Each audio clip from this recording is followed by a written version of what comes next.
Hey guys, back to my channel Sonali Abhay vlog. তো এই যে রেডি হয়ে গেছি, আর আমার বোন এসেছে আমাকে নিতে আর কি। তো এখন যাব আমার বাপের বাড়ি। আর এই যে এখানে মলিকে একটু বলছিলাম যে হাই করে দে একটু, তো হাই করছিল। তারপর আর কি এই যে যাব, ওই জন্য আমার শ্বশুরের সাথে আর কি, মানে শ্বশুরকে বলে দিলাম যে আমি একটু ওই বাড়ি যাচ্ছি। আমাকে দেখে চিন্টুও বেরিয়ে পড়লো। তো ওই যে এখন ওকে একটু আদর করে দিচ্ছি, তারপর আর কি বেরিয়ে পড়বো।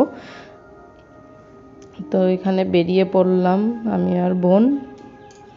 হেঁটে হেঁটেই যাবো, সাইকেলে একটুও পাম্প নেই, হয়তো লিক হয়ে গেছে। ও যখনই আসে তখনই দেখি সাইকেলে পাম্প নেই।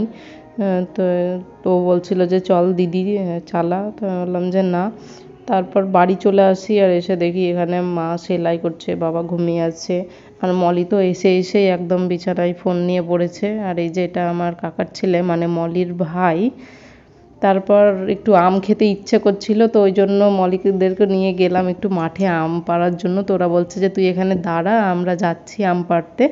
এই দেখো ওরা চলে গিয়েছে। আর এখানে তারপর আরও একজন আসে, এটাও একটা বোন হচ্ছে আমার, ও চলে গেল। বিয়ের আগে আমি সবসময় এদের সাথে থাকতাম, ওরাও আমার সাথে সবসময় থাকতো। সবাই মানে খুব ভালোবাসতাম ওদেরকে, ওরাও খুব ভালোবাসে আমাকে।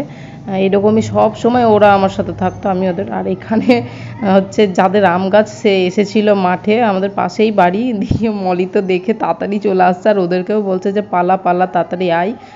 আর আমগুলো তো তখন বড়ও হয়েছিল না, ছোট ছোট। তখন তো এইভাবে ভেঙে খাওয়াটা উচিত না, কারো থেকে আমগুলো বড় হবে।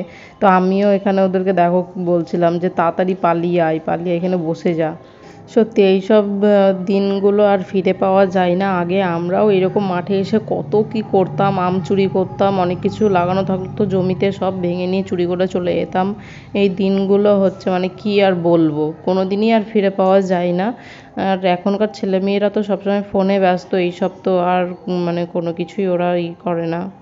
তাও এই যে অনেকগুলোই তাও আম ভেঙে নিয়েছে। এই ভিডিওটা অবশ্য দেখতে পাবে যাদের আম গাছ, মানে ওই বাড়ির এক ছেলে আমার ভাই হয়। আর দেখো মানে এই বয়সেই দুজনার হাতে ফোন। আর আমাদের বয়সে তখন আমরা ফোন কি সেটাই জানতাম না। আর সব বাড়িতে একটা করে থাকতো সেই বোতামওয়ালা ফোনগুলো। তাও আমরা ফোনের জন্য বসে থাকতাম, এই শুধুমাত্র এই সাপ গেম থাকতো, এই সাপ গেম খেলার জন্য। আর এখনকার ছেলে মেয়ে কী বলবো, A to Z জানে স্ক্রিন টাচ ফোনের। তারপরে এই দেখো বাড়ি চলে যাচ্ছি। আমটা দেখি ওরা কি করে, মা খায় নাকি। আর আমি যখনই এই বাড়িতে আসি তখনই এই কুকুরের বাচ্চাটা আমাকে দেখলেই হলো একদম চলে আসে আর কি। মানে একটু ওকে আদর করতাম, খেতে টেতে দিতাম, ওই জন্য যখনই দেখে যে এসেছি তখনই চলে আসে। এটা আমাদের বাড়ি। আমাদের বাড়ি খুব একটা ভালো না, তো কেউ কিছু মনে করো না আর কি।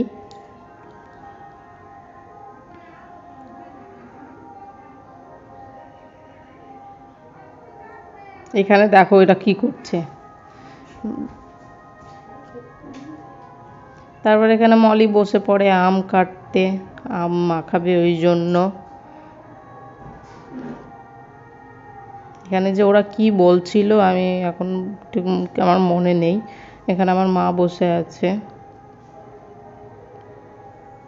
এখানে অঙ্কু সেই টেঙে টেঙে গানটা আছে, সেই গানে নাচার চেষ্টা করছিল। আর এই যে আমার বোন কত কষ্ট করে দিদিকে হচ্ছে আম খাওয়াবে, ওই জন্য এত কষ্ট করছে। তারপর ওর দ্বারা তো আর হলো না আমটা কাটা, ওই জন্য আমার মা কেটে দিল। আর এই যে এখানে দেখো আমার বোন লবণ আর লঙ্কা দিয়ে মাখাচ্ছে আমটা। চলো খেয়ে দেখা যাক কেমন টেস্ট হয়েছে।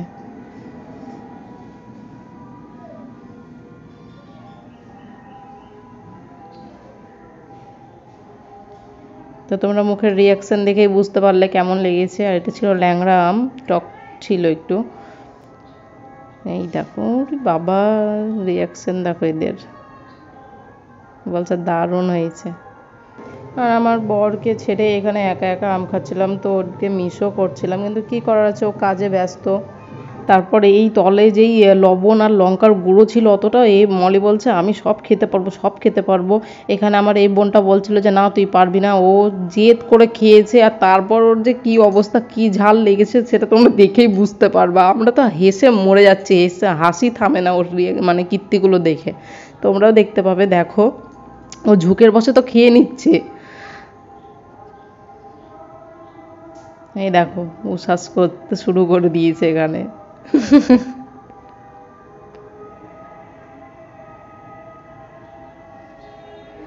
তাও চ্যালেঞ্জের জন্য কিন্তু ও খাওয়া ছাড়ে না, আর আমি আর ঈশা তো এখানে হেসে মরে যাচ্ছি ওর কীর্তিগুলো দেখে। তারপর দেখো ওকে।